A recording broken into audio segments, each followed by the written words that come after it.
Relicts are category of monsters in Witcher. Although due to huge differences between its members, many believe it to be a section that the monsters who don't belong to any other categories are dropped into. And there is some truth in that, but they have two major things in common. First, they are all very ancient beings. Second, they are either in the verge of extinction or there has only existed one or couple of them throughout the history. This video is a compilation of all the relics in The Witcher. If you're new to the world of The Witcher and want to get to know it, this video is for you. Also, for Witcher veterans who want to know the secrets of Witcher universe.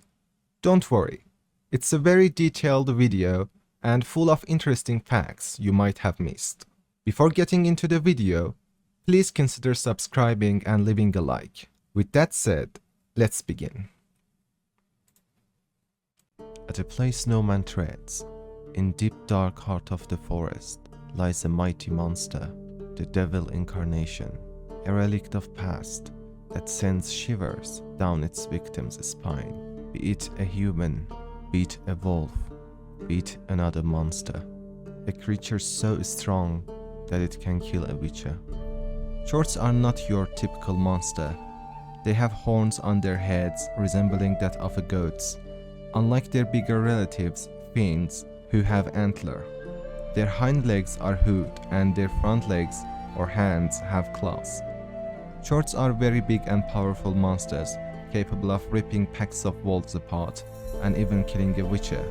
Predators and other smaller monsters are no match for them, even if they attack in groups. Chorts are brutal monsters and they use their incredible speed for charged attacks. Yet these attacks can be their undoing, as they move so fast they lose control, and if their prey rolls or dodges the attack, they hit their head to the nearest wall or tree. One of the peculiar things about Chorts is their third eye. Yet unlike Fiends, it seems to have no particular power other than seeing. The other possibility is that they don't use the power of their third eye. In the Witcher universe, Chorts are rare monsters, both in terms of population and appearance. You'd only encounter them 2 times, well, technically 3, but we'll get to that later. In terms of intelligence, they are not so bright.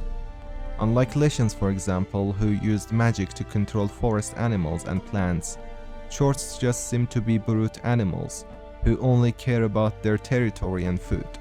This mighty monster, like many other monsters in the world of The Witcher, has its roots in Slavic mythology, yet it's very different from its Slavic depiction and is in fact creation of CDPR, with some elements borrowed from Slavic myth. In mythology, Chort means overtaken by demon. Chort is said to be a demon of complete evil, horns, hooves, a thin tail. It is where it's fundamentally different from Witcher Chort, who is not a demon but a monster. But before delving into Chort's origin in Slavic mythology, let's check Witcher's bestiary about this monster. Chorts are the somewhat smaller kin of fiends and bombig-fetchers. Yet any Witcher who thinks their diminutive stature means they present no danger commits a grave error, the kind that can end his career permanently. These denizens of dark and ancient woods are some of the most dangerous monsters known to men. Legends often mistake Chorts for Sylvans, ascribing to them the ability to speak, stand on 2 legs, gobble up cabbage, play pranks and work mischief around the household. The arrival of a true Chort in a region soon puts an end to such tales.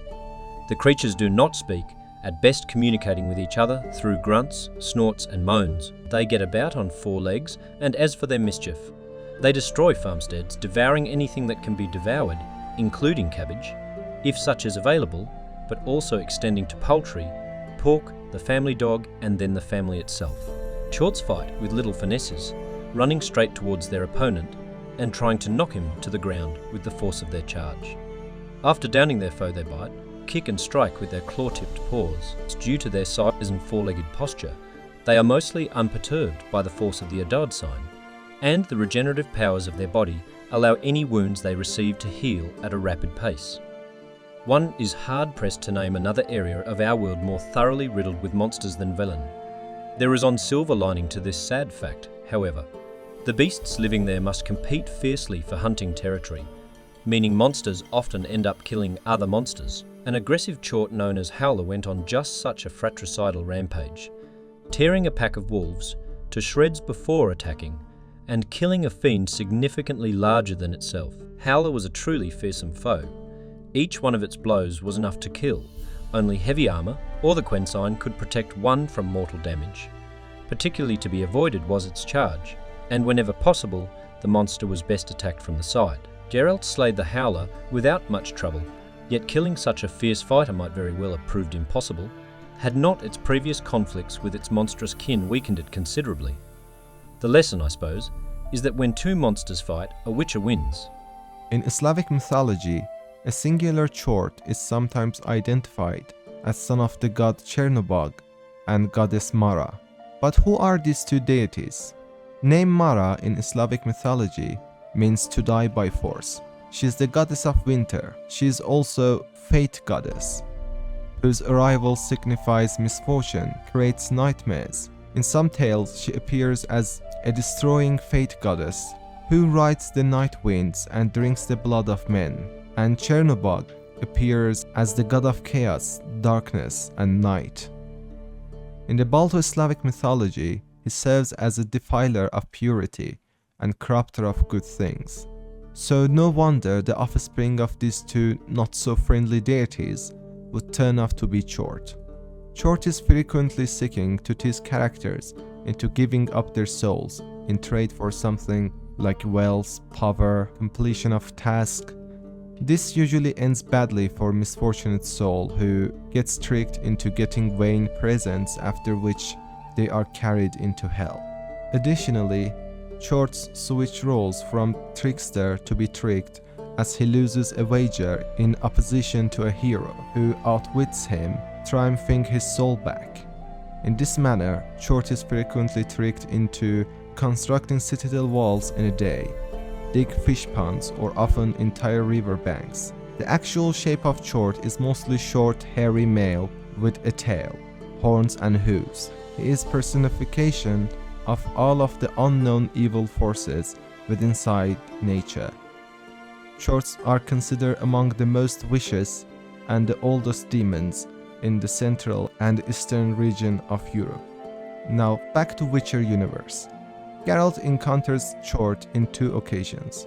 First, through the contract Mysterious Tracks, where in search of the mysterious beast terrorizing the forest, Geralt finds pack of wolves slain, and later, in a cave, finds the dead corpse of a fiend. Considering the fact that fiends are bigger than Chorts, it tells us how vicious Chorts are. Yet this does not necessarily mean Chorts are stronger than fiends. The other time that Geralt encounters a Chort is also in a cave, but this time near Kaer Morhen. This Chort is particularly interesting, as through Vesemir we get to know that a witcher called Branger was overpowered by the beast and had to run for his life. Speaking of strength and dexterity of a Chort, a creature who can even kill a witcher. The third time that you encounter a Chort is not through a quest, and it was actually put in a patch to stop players from killing cows in White Orchard. If you killed enough cows, this Chort would appear and kill you. That was it for today's video.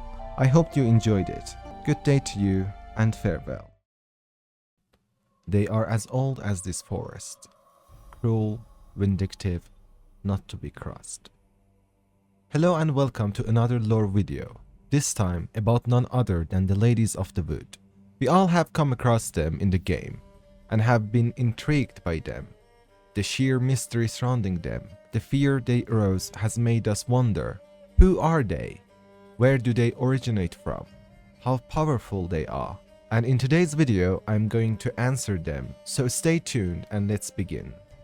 I usually keep the origins and myth for the end of the video, but here I have to start with it, as it is crucial to understand Ladies of the Wood. We first have to know their origins in mythology and what they are inspired from. So let's first talk about their origins in Norse mythology. The Norns are female deities in Norse mythology who govern fate and are responsible for shaping the course of human destinies. This makes them the most terribly powerful entities in the cosmos, more so than even the gods, since the gods are subject to the fate, just like any and all other beings. Once the Norns had decided someone's fate, that destiny could not be changed. Even the principal god Odin was subjected to their power. Their names are Urthur, what has been, Versandi, what is, and Skuld, what is to come. They spin threads and weave the tapestry of fate. Each person's life is a thread in their loom. The length of the thread is the length of the person's life. Even the gods have their threads and are therefore not immortal. Though the Norns hide the strings from the gods, so everything is set out beforehand. There is no luck, there is no randomness, everything is determined by destiny. Norns are mysterious beings who don't seem to come from any of the recognized places. They seem to be a category unto themselves. They live in a hall by the Well of Fate, beneath Yggdrasil, the mighty tree at the center of the Norse Otherworld, which holds the 9 worlds in its branches and roots. They draw water daily and mix this water with the surrounding clay and sprinkle it over the ash tree to prevent its limbs from withering or rotting. This water is so sacred that anything it touches turns as white as the inner layer of an eggshell. The 3 main Norns were not originally goddesses, but giants, and their arrival ended the early days of bliss for the gods. The Norns visited each newly born child to appoint his or her future. They could be malevolent or benevolent, the former causing tragic events in the world, while the latter were kind and protective. We have other instances of 3 Fate sisters in Roman and Greek mythology, but they are fundamentally same with minor differences, so I won't get into them. Now let's talk about the Crones.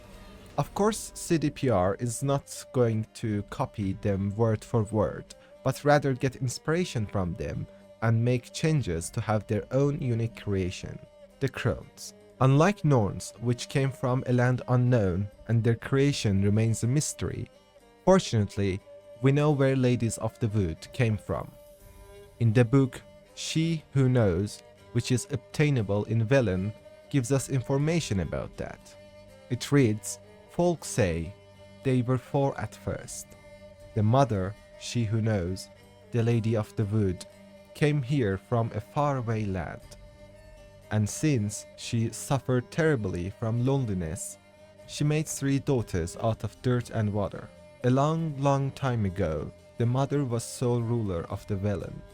Her daughters brought her the people's requests and served as her voice.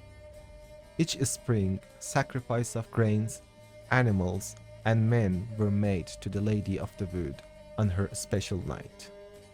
Yet, as the years passed, the Lady of the Wood slipped deeper and deeper into madness. Her madness eventually spread over the land. Men took to abandoning their homes and setting out into the bog, where they became food for the beasts.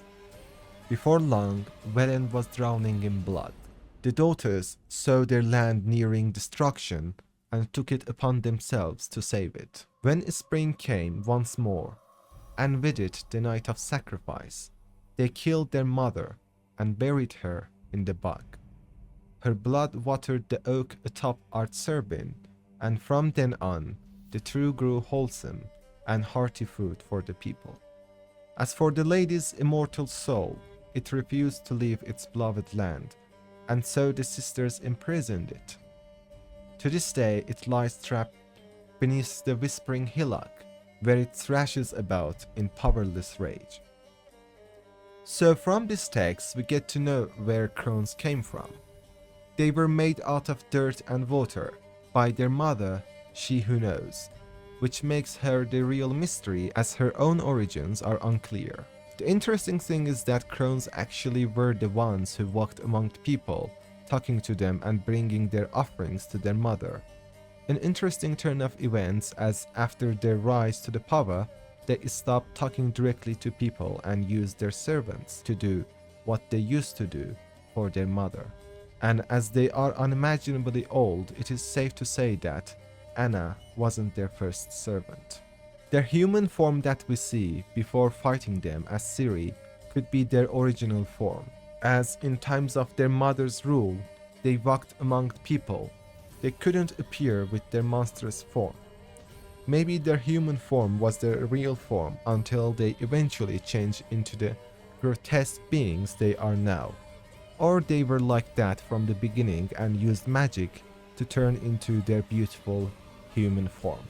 When their land was soaked in blood, nearing its destruction, they rose to action to save it, taking measures as extreme as killing their own mother. But knowing them, it certainly wasn't out of kindness.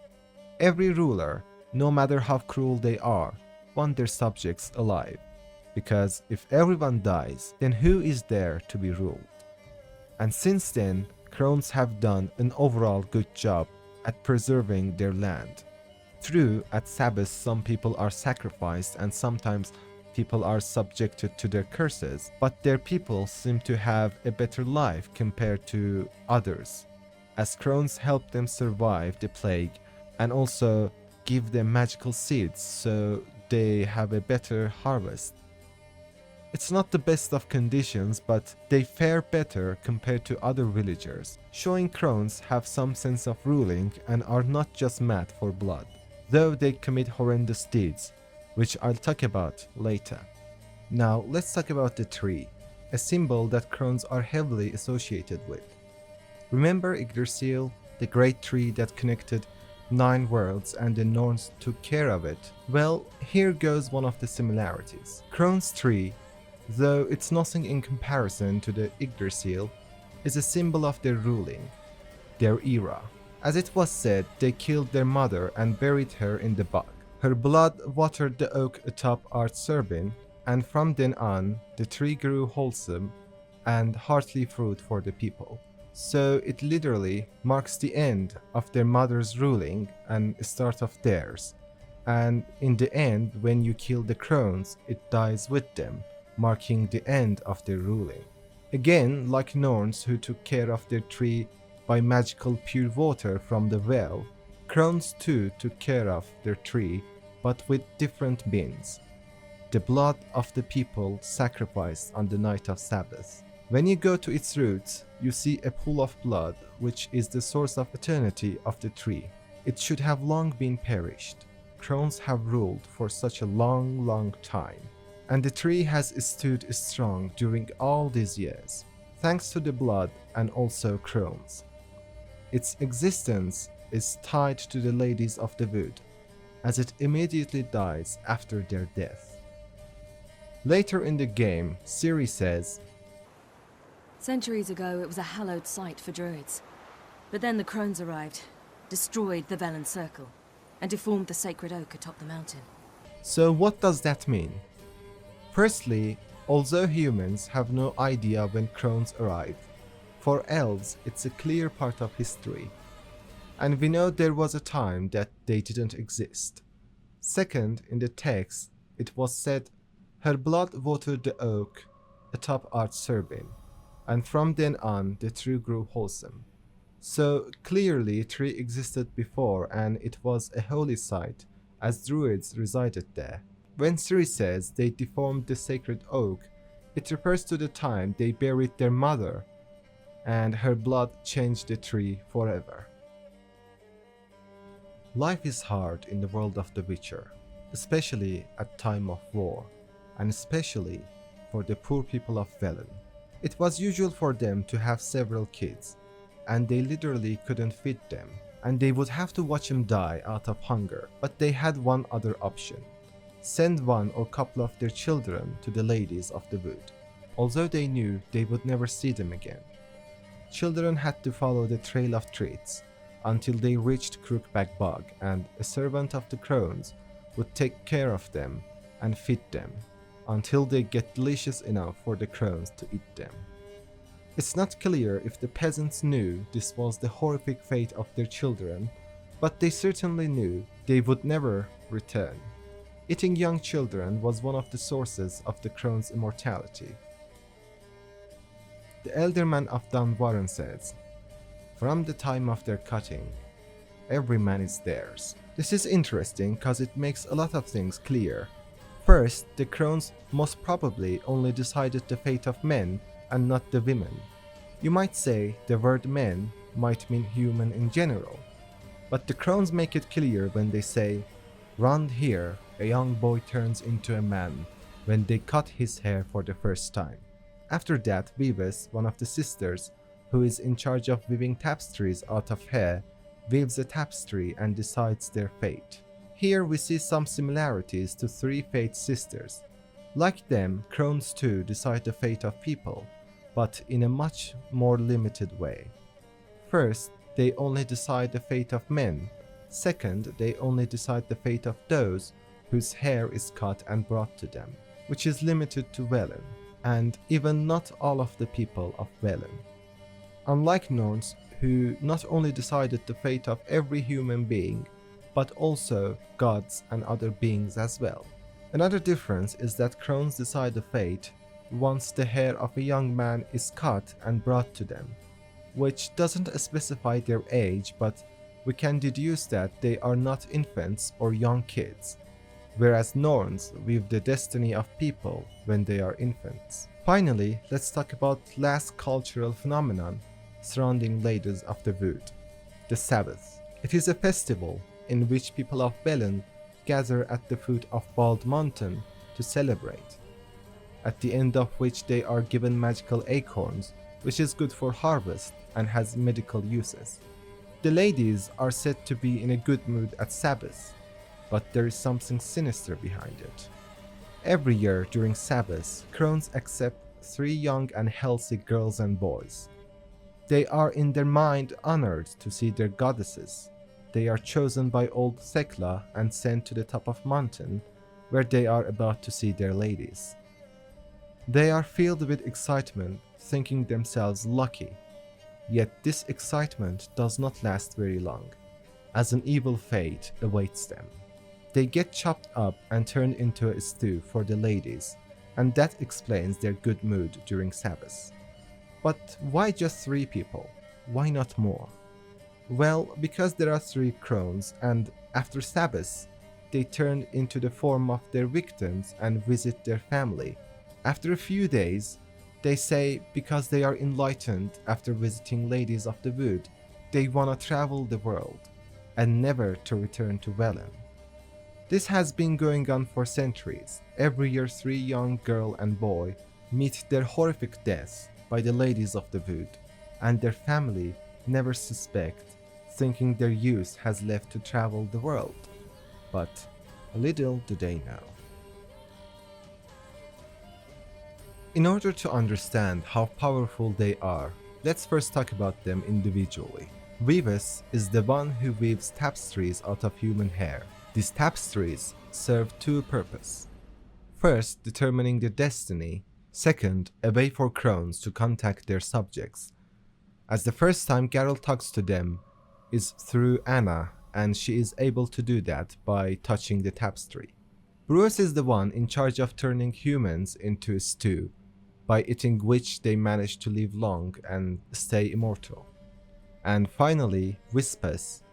She is the one who requires human ears as payment, and then puts it all over the Velen in order to hear everything. They survive united, as each one of them has an essential role, and with even one of them gone, they lose huge chunk of their power.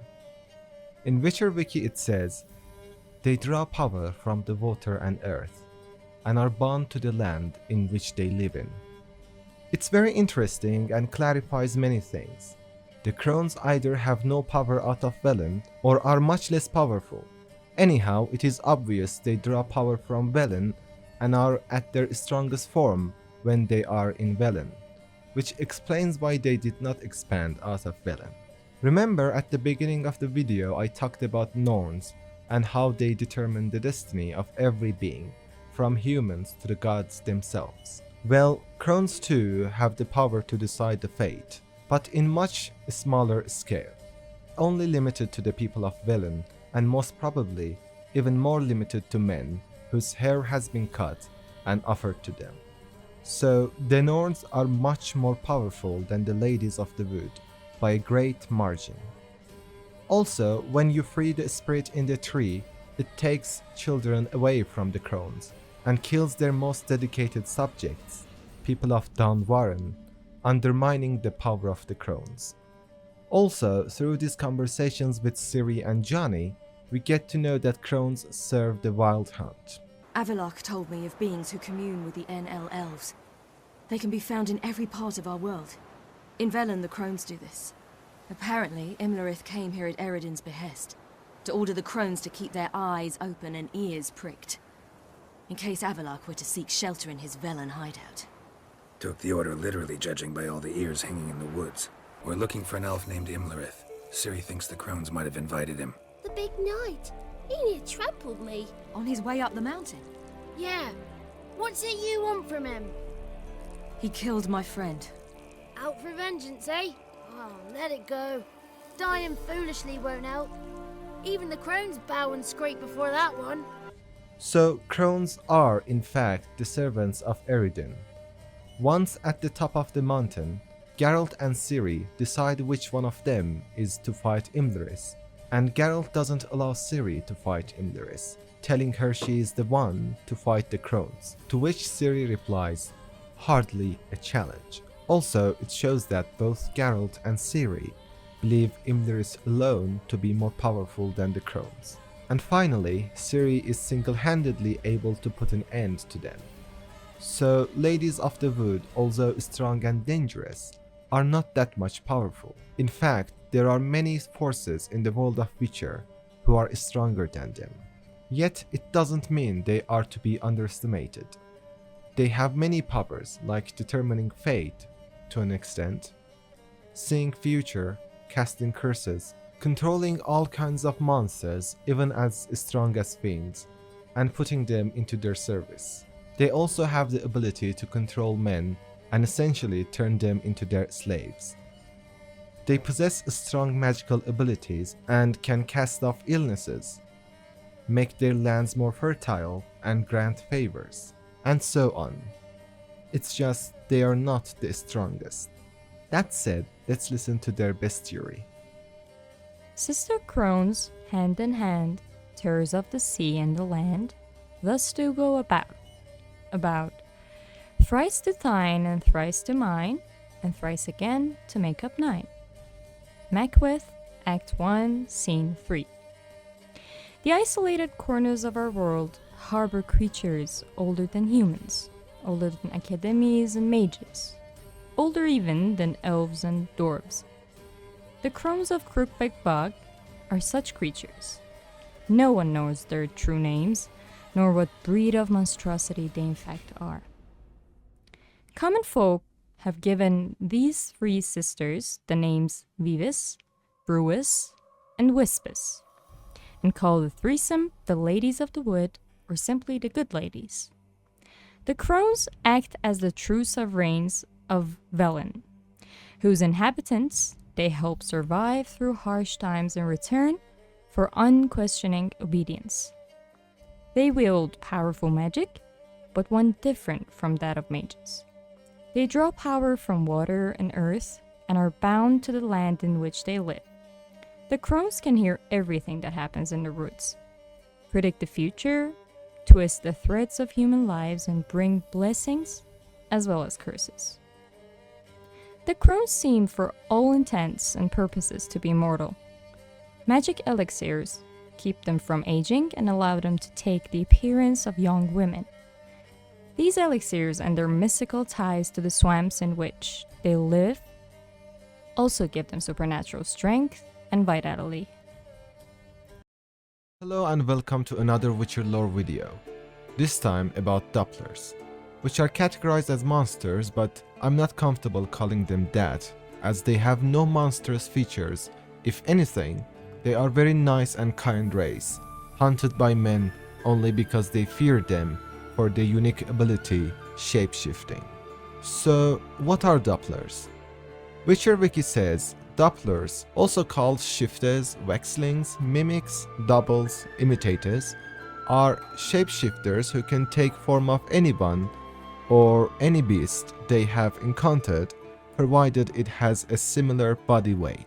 Their ability to assume form of anyone within their range is what defines them, because without it they don't have much going on for them. Their shape-shifting ability is very advanced and unique. When a Doppler changes into a form of a man, let's say, it's not only the face or the form of body, but also the voice and the mindset. Dopplers get the personality of the person they change into. They know all its memories and feelings. In short, they become that person in the truest sense. They're not just mimics. They're not wearing a mask trying to act like the person they change into. They are who they change into. They can copy so precisely that apart from appearance, they acquire physical features like voice, skills, mindset, and characteristic behaviors. To do all this, they don't need any previous insightful observation.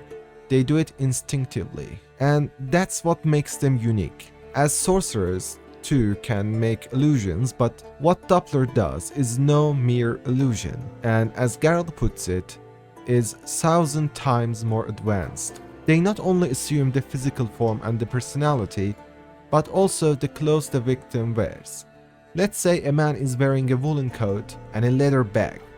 Part of Doppler's being changed into that exact coat and bag, and if someone cut that bag, it would be as if they cut the Doppler himself. And if you were to touch the woolen coat, you'd notice it is truly wool. Again, it shows how complicated and advanced their shape-shifting ability is, as they can change into material too, but not completely. For example, they can't change into a lifeless thing like a chair, let's say, as it would probably kill them, but they can change a part of their being into a lifeless material. As it was said in their description, they can change into a person or animal with similar mass, not something too huge or small. For example, they can change into a human being, but not an elephant or a fiend per se. But how do they look like in their own form? Witcher Wiki says, in natural form, they look quite hideous, like bald, long-nosed and yellow-eyed midgets, with elongated limbs, tongues and noses, somewhat resembling a figurine molded out of dough. You can say that they are in a way formless, and it's no coincidence that their true form resembles dough. Though it's formless, you can easily shape it the way you want it, and make a variety of breads out of it. Dopplers too can take many forms, so it makes sense that they resemble dough in their true form, so they can assume many shapes. Yet they have a weakness. The only way you could find out the person you see in front of you is a Doppler, and that's silver. Silver in the world of the Witcher is a symbol of pureness, a thing to fight evil and monsters, a thing that reveals illusions and lies, a force of good, and in this case, the only way you could find a Doppler. Dopplers, upon coming in touch with silver, immediately turn back into their original form, and other than that, one has almost no hope of finding a Doppler. Now let's talk about their origin. Witcher Wiki says, before the first landing, Dopplers used to inhabit a plateau and forests near the Pontar Delta. They spend time taking forms of wolves and other animals, joining their packs or herds. During winters, they usually hibernated in windthrows. All of that changed dramatically when the human settlers arrived, hunting Dopplers like rabid dogs. Only a few survived, and most of those began to move to newly built Novigrad to live as humans and members of other more accepted races. Even that wasn't easy, however. The mistrust of Vexling grew to such level that some fanatical priests captured the helpless creatures and killed them in most excruciating way. They would be encased in clay vessels and baked until they burst. What is the first landing? You should not confuse it with the conjunction of spheres. First landing refers to a time around 500 years ago in game time when the first 4 ships bearing men who would give rise to northern kingdoms made landfall in the Pontar Delta and the mouth of Uruga.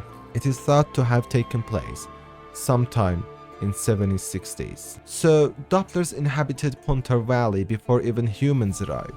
Though it is not clear if they are post-conjunction creatures, yet we can confidently say that they are very old creatures, and they inhabited the area before even northern kingdoms were established.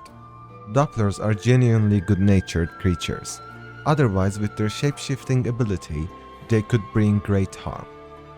In the books, for example, Dudu assumed form of a merchant and made heap of coins, as he was greatly smarter than the real merchant. He could have a great, easy and happy life had he killed the real merchant, but he didn't, because Dopplers are kind in nature and are not violent beasts.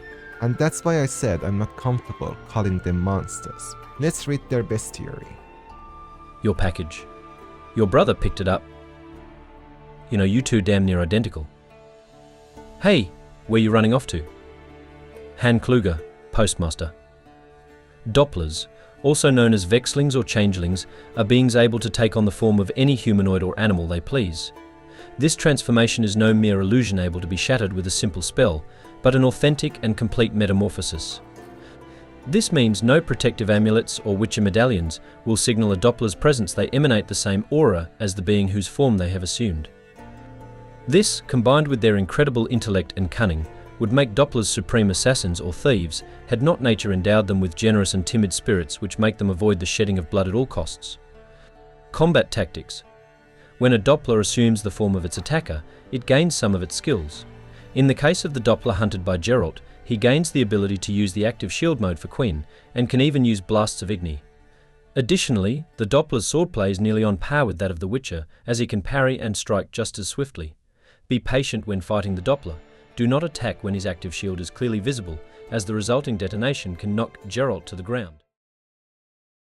The personification of all the undefined evil forces, a creature as big as Barn, the mountain of meat. Its blows so strong that it can kill a fully armored knight. Yet an intelligent creature with a third eye to cast magic and shake the pillars of reality. This horrific monster is none other than Fiend. Fiends are colossal monsters. They are cousins of Chorts, but much bigger. On their head they have antler and a third eye on their face with magical powers. Their hind legs are hooved and their arms have claws. They are special in 2 ways. One is their very large size, which makes them unimaginably strong, and their blows deadly. Also, the sheer bulk of them makes them immune to art sign, and if used, they wouldn't even move an inch. Yet their huge size and weight does not slow them down. They can move very fast and change their position before getting hit. When they are away, they do charge attacks, where they run at their victim with incredible speed. And this blow itself is enough to kill, as it is similar to getting hit by a bus. In close range, they do sweeping attacks, which again deals a lot of damage. Second special thing about them is their third eye, or to be more precise, the use of their third eye. As their cousins Chort have it as well, but its only application is seeing, whereas Fiends use their third eye for hypnotizing their opponents, which, if not interrupted by a sign or a proper bomb, would take the opponent in a hypnotized state, which is total darkness. In this state, the only thing that can be seen is their third red glowing eye. We see Fiends very few times in the game.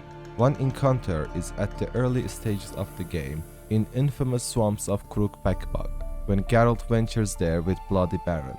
This particular Fiend seems to be in service of Crones, showing they can be controlled into service. But again, it was Ladies of the Wood who pulled it off. Very strong mischievous beings whom I will make a lore video about in the future.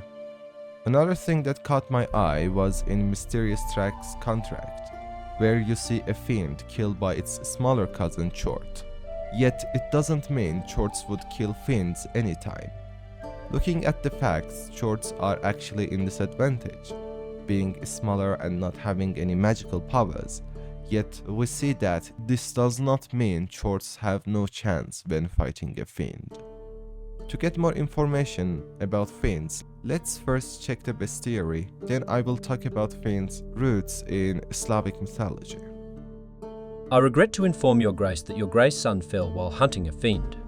He died on the spot along with his squire, his guide, the beaters, his peasant entourage and his hounds. Kevin Gell, manager of the Villapin estate near Vizima. Fens are walking mountains of muscle-capped with horned, tooth-filled heads. Like their rarer cousins, Bomback fetchers, they live in thick forests, swamps and bogs. When possible they avoid humans, but when not possible, they kill them, and without much difficulty. Their size alone makes Fiends and Bomback fetchers extremely dangerous. One blow from their powerful paws can kill a knight along with its fully armoured mount. Their enormous heft also makes them invulnerable to Ayard. Even witches specialising in the power of signs could not move one even an inch. Furthermore, any wounds they receive heal at lightning speed. If that weren't trouble enough, Fiends need not rely on their strength and stamina alone with fighting. They can also call on a more refined weapon. The third eye located in the centre of their forehead, which they use to draw their prey into a state of hypnosis. During these times, their victim does not see anything beyond this single burning eye, the last thing they see before their death. A Fiend's only weakness is its fear of loud noises. Bombs such as Shaelmmar or Devil's Puffball are thus quite effective when fighting this monster. Furthermore, a blade covered in relict oil can increase a witch's chances of victory, or at least of walking away from the fight. They say every journey made in the Skellige Isles ends in adventure, and sometimes that adventure ends in death. Such was the case for a group of adventure-seeking Skelliges who set out in search of treasure in forgotten ruins, which turned out to lie in the hunting grounds of a powerful fiend known as Morwood. The Witcher knew there was little room for error in a fight with such a creature. A moment of carelessness and the beast could hypnotise him with its third eye, then tear him to shreds while he remained in a trance. Morwood was a particularly large individual, so one could presume fast attacks would not prove effective against it, and that its blows would kill anyone not protected with heavy armour or the Quen sign. Though Morwood killed the Skellige warriors without much trouble, it proved no match for the Witcher. It even tried to save its life by fleeing at one point, but that only delayed its inevitable death by the Witcher's silver blade. Fiend is called Beast in Polish. Primeval nature spirit in Slavic mythology, the beasts were malevolent entities born of the evil of the forest and dark places of the earth. The beast is described as part bull, human, and plant. Beasts live in primeval forest, swamps, and deep waters, usually far from human settlements. They are also believed to be guarding treasure hidden in the ground. The brave warriors who venture into their territory are warned with shrill shrieks and malicious giggles. A wild animal who was making the sound of another species was a giveaway that it was a beast in an assumed form. Beasts can penetrate souls of individuals and control their physical actions. That eventually leads their victims into insanity. Sometimes they are waiting in ambush around remote crossroads, and the travelers who see animals making unusual sounds, for example cats crowing or roosters barking, are warned to turn back, not to cross their path with a beast. That was it for today's lore video. I hope you enjoyed it. If you did, please leave a like and subscribe, as it would help the channel grow. Thank you for watching, and farewell. In a world full of enemies and monsters that want to tear you apart, it is pleasant to see a friendly soul here and there, and Godlings are most certainly among them. They are childlike, both in personality and appearance, which makes it hard for them to survive in the cruel world of the Witcher. No wonder very few of them are left. The word Godling means a minor or local god, which applies to them perfectly. They're not powerful beings by any means, but they protect the area and people they live with in their own way, like a guardian soul. Now, let's talk about their appearance. They grow as high as a child. They stand like a human on two legs and use their hands as we do. They're not entirely like a human though. They have very large round eyes. Their face isn't as smooth and the color of their body is bluish. They also wear very few clothing items, with a crown on their head made out of branches. In Witcher 3, we see 3 of them. Johnny in the swamps, Sarah in Novigrad in an empty house, and another one in Skellige. There isn't much information about them, but we can learn a lot through our encounters with them. First, let's talk about Johnny. The environment he lives in is full of drowners and waterheads. Crones also live in there, who are far more dangerous. Yet Johnny is able to live his normal life unbothered by their presence. He seems to have found a way to live in coherence with his environment, which he really likes. Also, he seems to have built a quite good relationship with the people living there, the wife of the Bloody Baron and orphans. He also participates in social events. In the night of Sabbath, we can find him at the bottom of the mountain. He is either very knowledgeable or is able to do some magic, as he has helped Gran on several occasions, like finding Yana when she got lost and breaking Granny's fever, all for nothing in return, showing his kind nature. The next Godling that we meet is Sarah in Novigrad, which is strange as Godlings usually live in small settlements.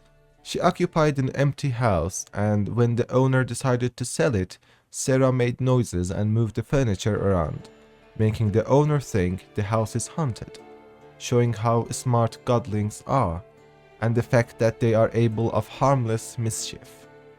Later, when Corinne Tully goes to dream the history of the house, Sarah controls and manipulates her dreams, making her see nightmares. Also, Corinne can't wake up, so Godlings have the power to keep people asleep.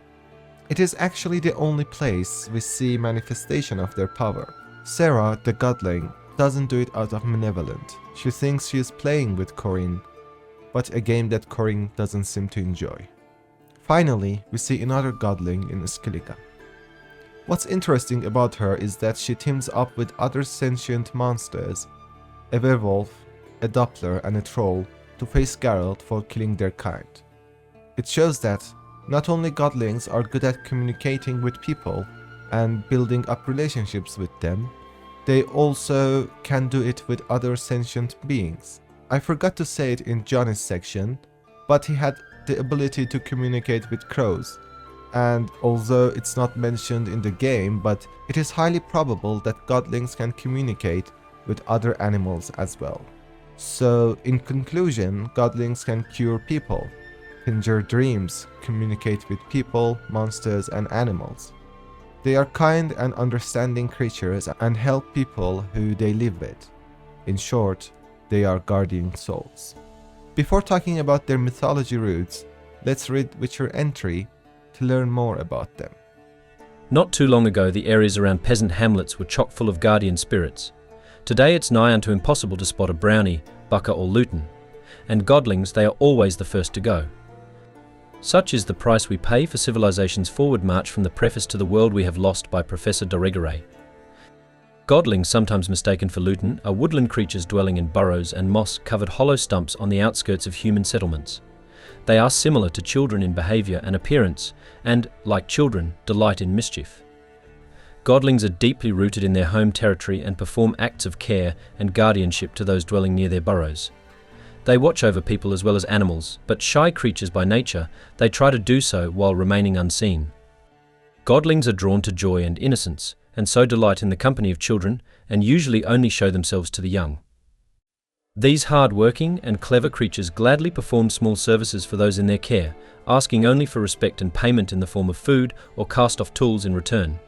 They are easily offended by churlish, ungrateful, or simply rude behavior. Godlings also treasure their peace and quiet. When the village a Godling watches over becomes too populous, or its inhabitants forget the old ways, it will abandon its burrow for good and walk off to destinations unknown. In Slavic mythology, Godling was a friendly ghost responsible for the household.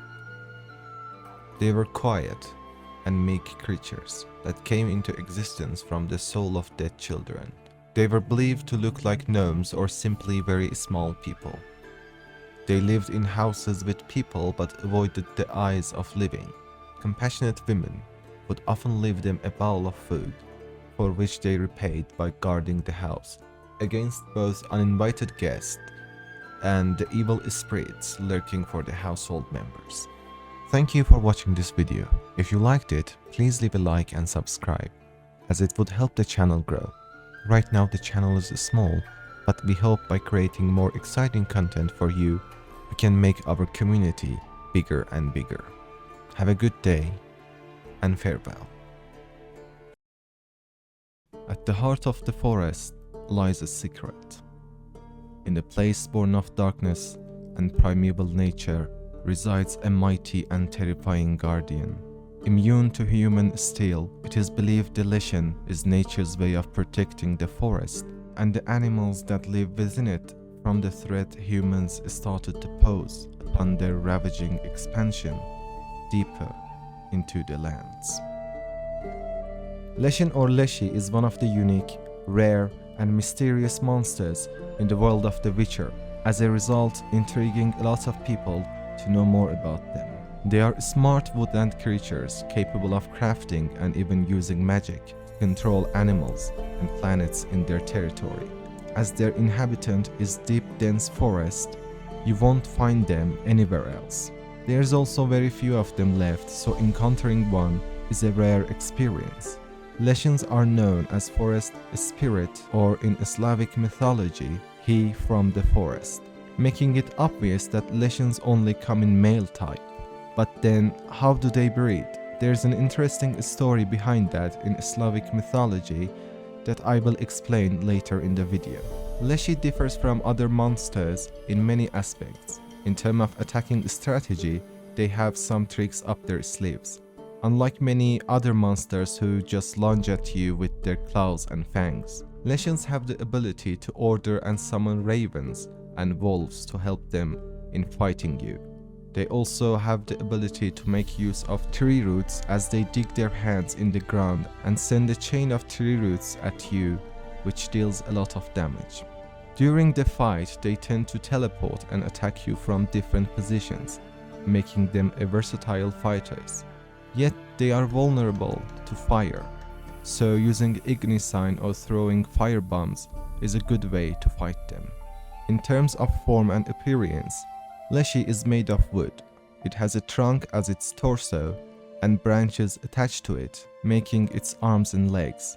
On its head is placed a deer skull with antlers. Yet it is not Leshy's true form. In fact, Leshy has crafted this form using a skull and tree branches, obviously.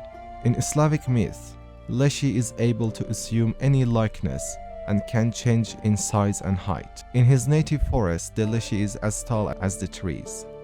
But the moment he steps beyond, he shrinks to size of grass. We can deduce from this sentence that Leshen gets its powers from forest, making it product of the forest. And in return, Leshy protects the woods and the living beings in it. When he has the appearance of a man, his eyebrows, eyelashes, and right ear are missing. His head is somewhat pointed, and he lacks a hat and a belt. It is also said that when Leshy has a human form, he is extremely wizened and covered from head to foot with long, tangled hair or fur, and his skin is rough like tree bark, and his blood is said to be blue, adding a tinge of that color to his skin and allowing him to disappear easily into the woodland background. Some stories describe him with horns and cloven hooves, which has a resemblance to its form in the world of The Witcher. Now let's check Witcher Bestiary to get more information about these creatures. Leshens dwell in dense, primeval woods. Fiercely territorial creatures, they hunt with stealth and cunning as their only companions. They use their inborn magic to control the plants and animals within their territory. And so, when stalking them, Half the battle is merely getting near enough to strike. Leshen's old enough to earn the appellation Ancient wield advanced skills and tactics that make them particularly dangerous.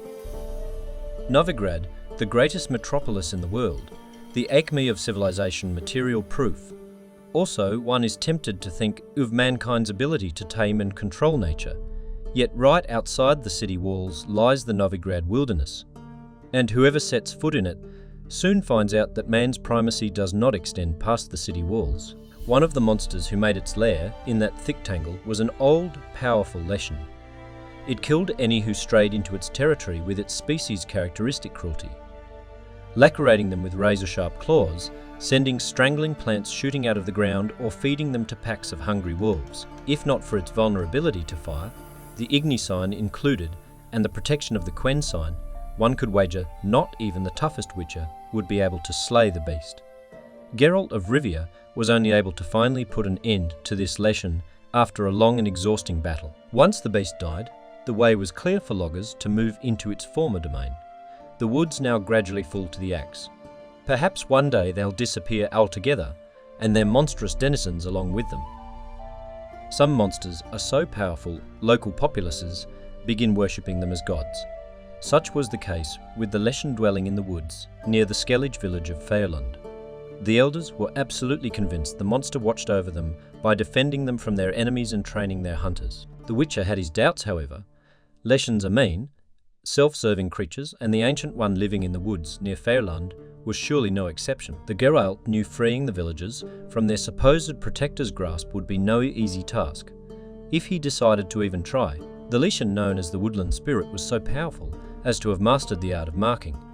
This meant the monster had inserted his essence into one of the residents of Fearland. As long as this unfortunate soul remained alive and near the settlement, the Leshen would always be reborn near its lair. Yet even with the marked one eliminated, killing the Leshen would be no easy task. The monster commanded the obedience of the denizens of the woods. It could thus call on wolves, ravens, or even the trees themselves for help. Luckily, it had a weakness as well. It was vulnerable to fire.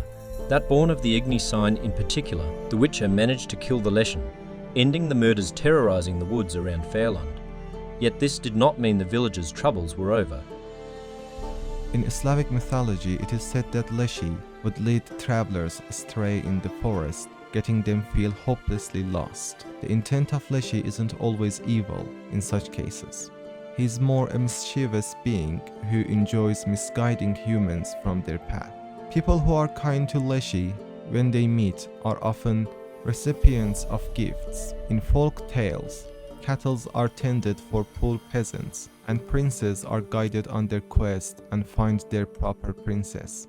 It might come as surprise that some Leshens had wives, yet the wife of Leshy was not a Leshen herself, but a human.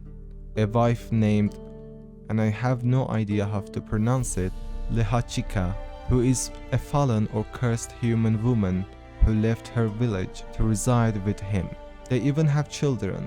Some of them are theirs, and others are the children who have gone missing in the forest. Yet not all Leshens are lucky enough to form a family and live alone, doing their job protecting the forest, and in some cases, killing people who pose a threat like hunters and woodcutters. This was all for today's lore video. Thank you for watching. Shaelmmar is one of the underrated Witcher monsters. When I was searching about this monster, I didn't find any lore videos about it. That is unfortunate, because Shaelmmar is a unique monster, both in appearance and fighting style. Also, to my surprise, it had its roots in Slavic mythology. It was introduced in Blood and Wine expansion at the very early stages in a spectacular manner. So let's see what this monster is. The first time we see Shaelmmar is in Arena. You'd notice that before fight they attached chains and bells to its tail in order to confuse it, but how would that confuse the Shaelmmar? I want you to take a look at this scene. Damn it.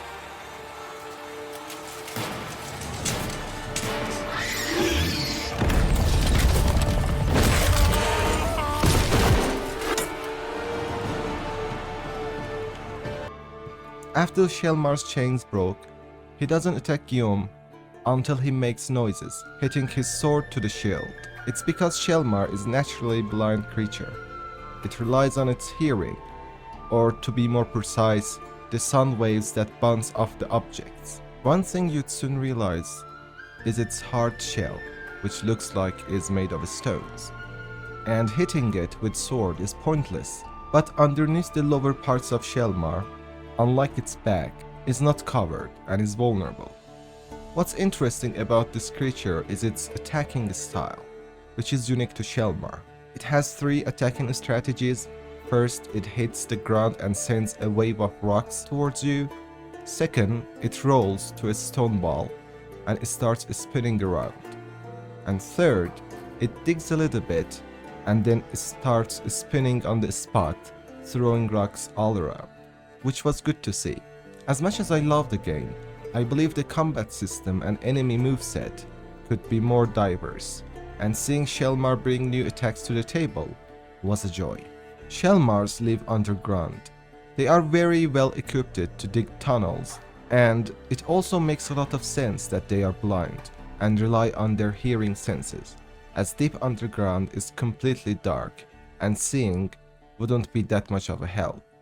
It is said in the Witcher wiki that giant centipedes depend on Shaelmmar, as they consume the creatures that eat Shaelmmar's droppings. Let's read its Witcher entry before going into the mythology part of this creature. The Earth's innards are home to mighty strange and fearsome beasts.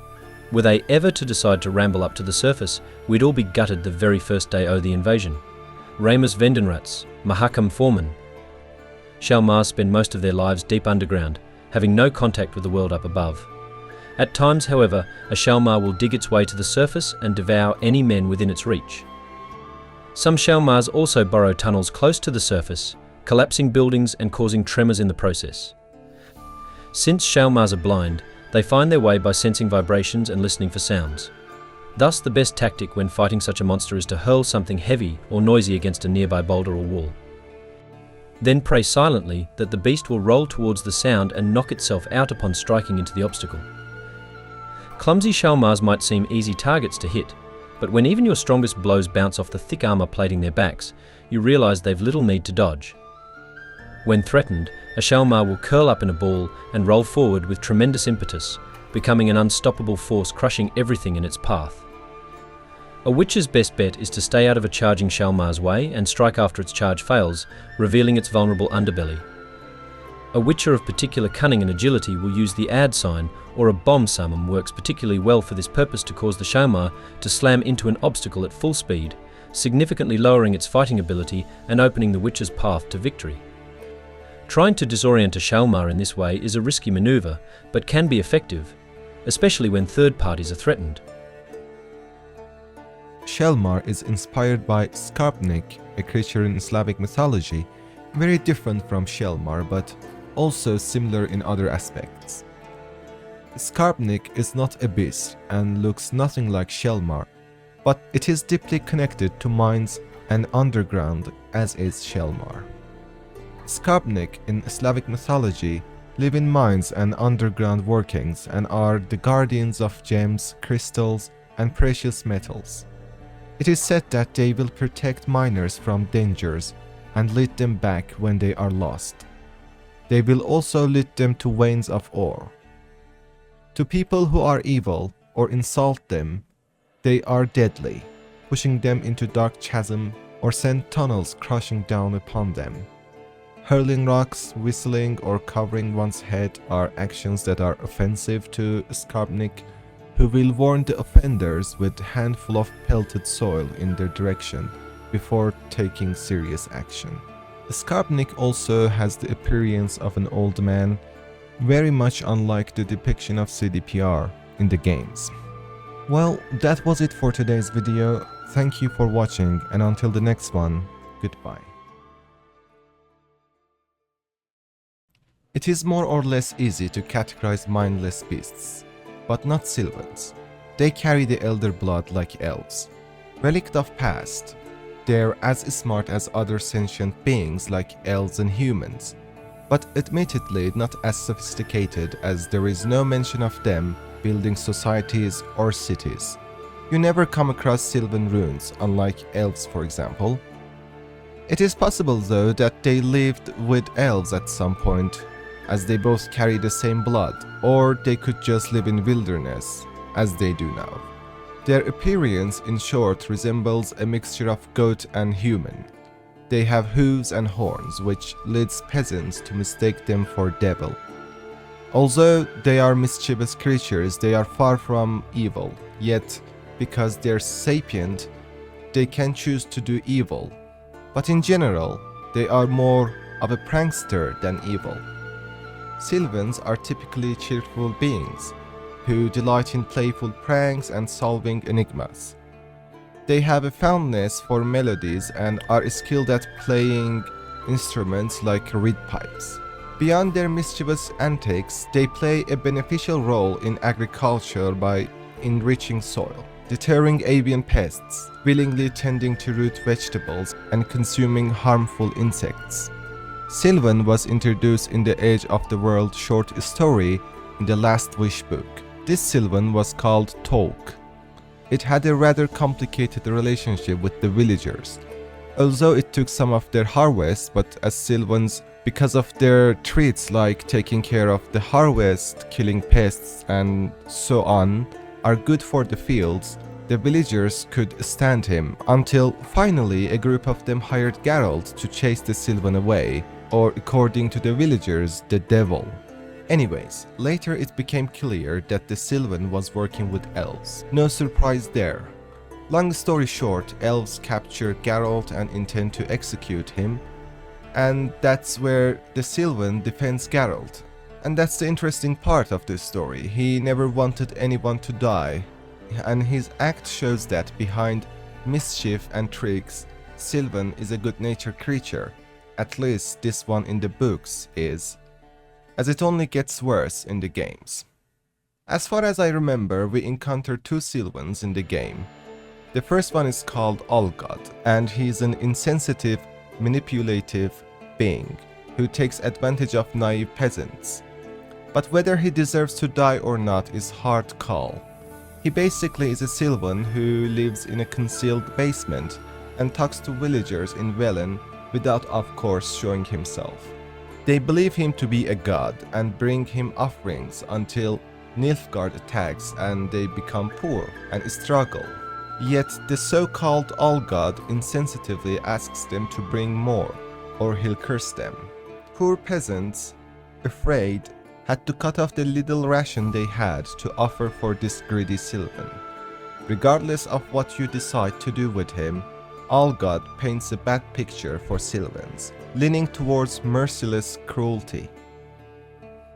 The other Sylvan that we encounter is Fugus, a big, strong Sylvan in service of none other than Ladies of the Wood, killing those who carry the Defier's Oren. Very unlike Toke, who was a peaceful Sylvan, Fugus kills without a second thought. So, like humans, you can find Sylvans with very different characteristics. That being said, there's a huge difference between Sylvan depiction in the books and the games. Aside from game Sylvans being more violent and aggressive, there is also a physical difference. Game Sylvans are very chubby and fat, whereas Torque was thin. Sylvans are deeply connected to harvest and fields. Although I couldn't find their mythology roots, the best I came up with was an Oxford reference.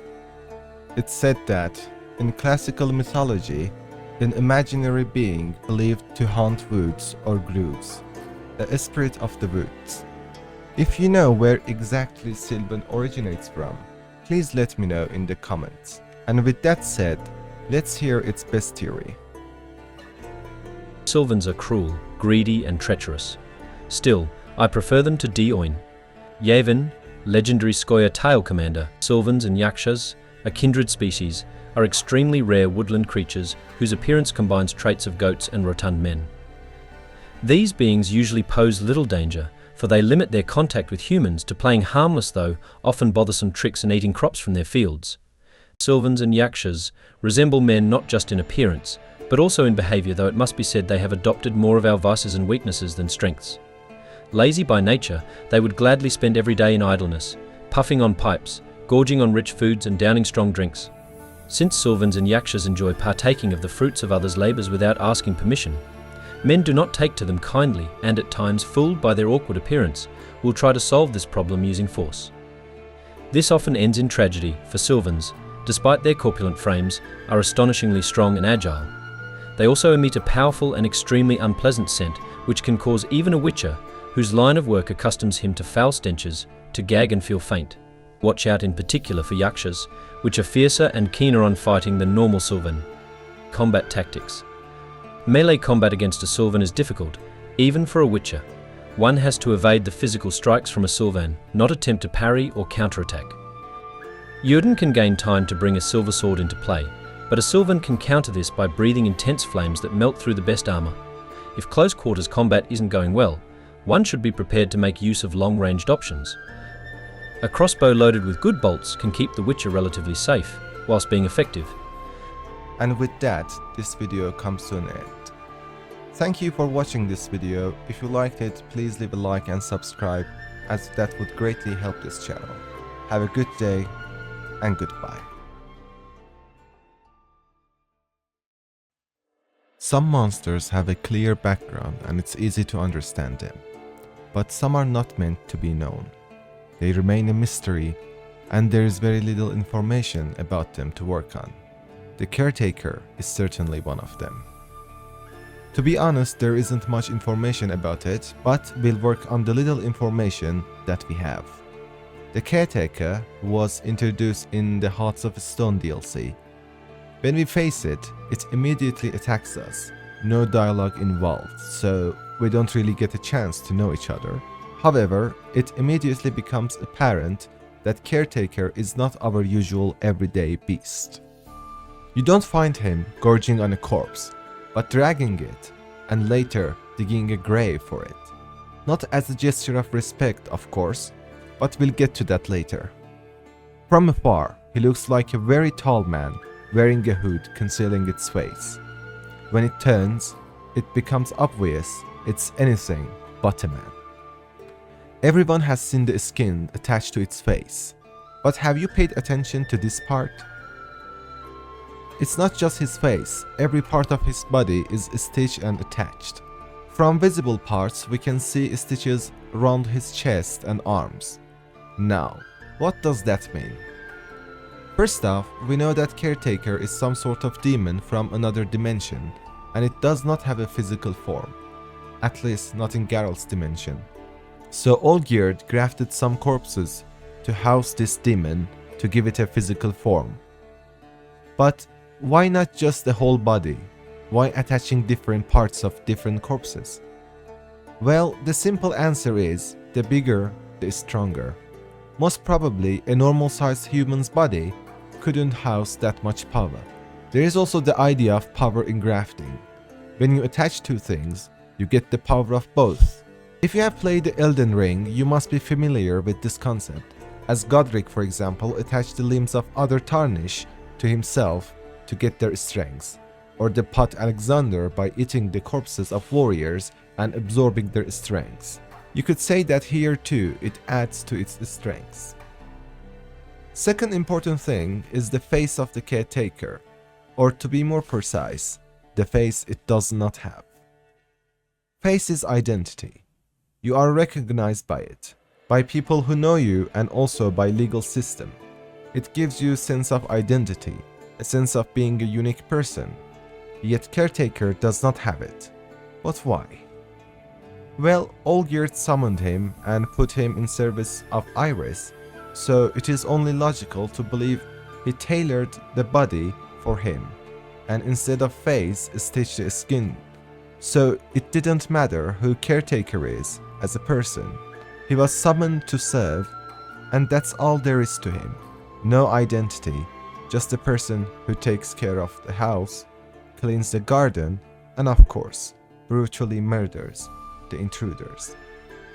And that's why there is almost no information about the Caretaker, not even a name.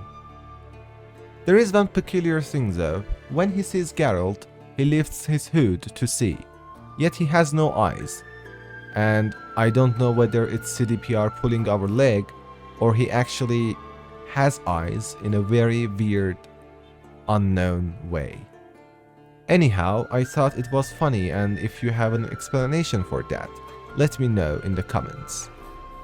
The Caretaker has a unique ability, well, two unique abilities. First, when he lands a hit, a portion of his health recovers. Second, he can summon ghosts and absorb them to greatly recover health. The first one is more about the weapon he uses than himself. The shovel he uses grants the ability of healing to the user, but the second ability is unique to the Caretaker. What's interesting though is that the souls he summons are of the people he has killed. They come from the graves he dug. Probably, the thieves we saw entering one Everic estate were not the first ones trying to steal from that manor. Many have tried and met their end, as it is apparent from the many graves in the yard. Let's read its entry. There are more things in heaven and earth than are dreamt of in philosophy. Bartolomeo Deras, after trying to contact creatures from another plane and landing in an insane asylum. The Caretaker served with the indifference of a golem and proved as fierce in battle as it was diligent in its labours. It felt no pain, in fact. Each blow it received seemed to give it strength, as did each blow it landed on Geralt with the spade it wielded as a weapon. What is more, the Caretaker was able to summon powerful spirits from the graves it had dug and could heal itself by absorbing them. The Witcher had a hard time evading the devastating strikes of its weapon, and his only chance at wounding the creature came when it would stick its spade in the ground to draw on otherworldly energy in an attempt to petrify its foes with fright. The being known as the Caretaker had been summoned to the Von Everic estate from another realm, making demon its most accurate designation. The Caretaker had been forced into servitude by magic. Its tasks to care for the house and protect it from intruders. It performed these pedantically, tending the flowers, repairing the fences, tidying the yard, and murdering all intruders who set foot on the grounds, then burying their corpses in neat rows on untended land just beyond the manor garden's bounds. The Caretaker had been forced into servitude by magic. This speaks of Olgir's strengths and how good he was in the art of demonology. The game is not explicit about it, but I want you to take a moment to think how good you should be to summon such a strong demon from another realm and to bound it in such a way that it does not leave its duties even after Olgir's gone and Iris is dead. Caretaker never stopped serving, never left his post, and that speaks of Olgir's strengths. And with that, this video comes to an end. Thank you for watching the video. If you liked it, leave a like and subscribe, as it greatly helps my small channel to grow. And stay tuned for more Witcher related content. Have a good day and goodbye.